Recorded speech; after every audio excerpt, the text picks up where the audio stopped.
유효는 청주 동래군 모평현 출신의 한나라 고조 유방의 장자 유비의 후손으로 황족이기도 했습니다. 속한서에 따르면 유효는 어려서부터 영특한 재주가 있었다고 합니다. 그리고 그가 19살이었을 때 그의 아버지인 유의가 도적들에게 붙잡혀 인질이 된 적이 있었는데 직접 나서서 아버지를 구출해냈고 이 사건을 계기로 명성이 높아졌다고 합니다. 이후 유효는 효령으로 청거되어 낭중이 되었고 이어서 하우편의 장으로 임명되었으나 그곳의 군수가 유효의 가문의 득을 보려고 그에게 접근해오자 관직을 버리고 떠났다 합니다.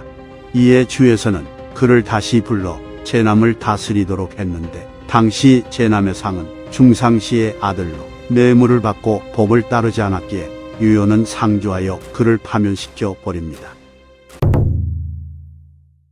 유효는 양주 자사에 임명되었으나 그 당시 원술이 주의 치소인 수춘을 차지하고 있었기 때문에 그를 두려워하여 함부로 장강을 건너지 못했으나 다시 용기를 내어 양주로 향합니다.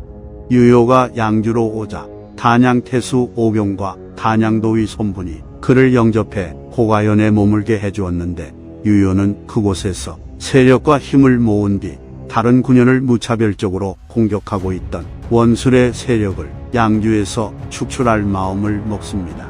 그래서 유효는 오병과 손분이 원술의 수하였기 때문에 그들을 단양에서 몰아내고는 번능과 장영을 횡강진과 당리구에 각각 주둔시켜 원술의 공격을 대비합니다.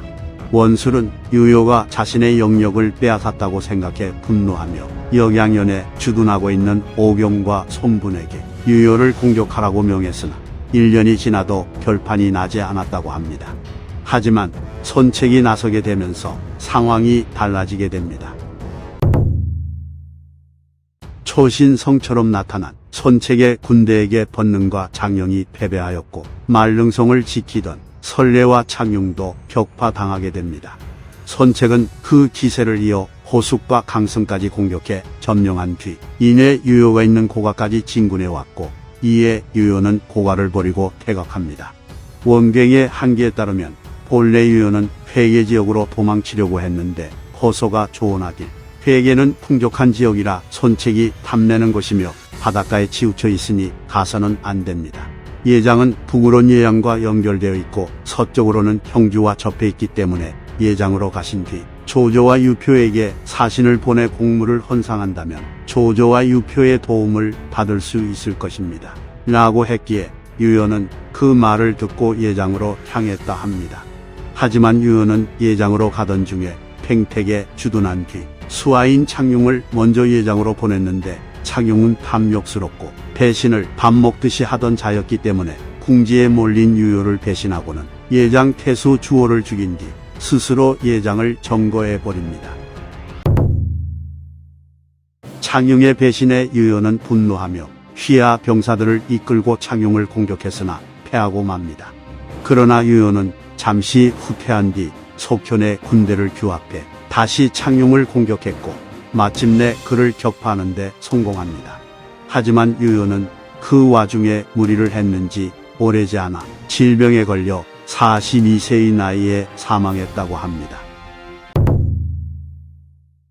태사자는 유효가 자신과 같은 동래군 출신이었기에 그를 찾아갔는데 마침 그때 손책이 침공해왔고 이에 어떤 사람이 태사자가 대장군감이라고 말하며 그를 추천하자 유효는 내가 만약 태사자를 중용한다면 호소가 나를 비웃지 않겠소?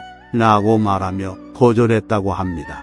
그런데 만약 이때 유효가 태사자를 중용했다면 손책이 손쉽게 강동 정벌을 완료할 수 없었을 거라는 생각이 듭니다.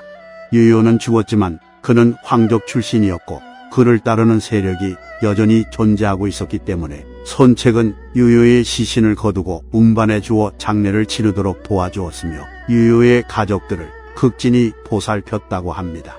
그리고 나중에 손책과 태사자가 나눈 이야기를 들어보면 손책은 유효와 싸우기만 하고 직접 만나서 대화를 나눠보지 못한 것을 아쉬워했다고 합니다. 유효의 형은 유대라는 인물로 동탁이 정권을 잡던 시절에 연주자사에 임명되었고 나중에 반동탁 연합군에도 이름을 올린 인물입니다. 그러나 그는 나중에 황건적의 군대와 싸우다 전사했고 그의 후임으로 온 인물이 바로 조조입니다. 유요의 아들인 유기는 유요가 죽었을 때 14살에 불과했으나 장례식 때 예를 다하는 모습을 보여주었고 유요의 옛 관리들이 음식을 보내왔지만 모두 돌려보내고 받지 않는 어른스러움을 보였다고 합니다. 그리고 그의 자태와 용모가 매우 아름다웠기에 선권은 그를 아끼고 존경했다고 하며 한 번은 선권이 술에 취해 우본을 죽이려 했을 때 모든 신하들이 두려워하며 나서지 못했으나 오직 유기만이 나서서 선권을 말릴 수 있었다고 하니 선권이 얼마만큼 유기를 아꼈는지 알 수 있습니다. 나중에 유기가 49세에 세상을 떠나자 선권은 자신의 아들 손패와 유기의 딸을 혼인시켰으며 집 한 채를 하사하였고 사계절마다 특별히 포상을 내리는 것을 장서의 대우와 같게 하였고 유기의 두 동생들에게도 관직을 하사했다 합니다. 이처럼 유요는 송가와 싸우다 모든 것을 잃었지만 그의 후손들은 송가의 덕을 보며 잘 나가게 되었으니 운명이라는 것이 참 우습기도 합니다. 이상 삼국지 인물열전 유유편 마치겠습니다. 재미있게 보셨다면 좋아요와 구독, 알림 설정 부탁드립니다. 감사합니다.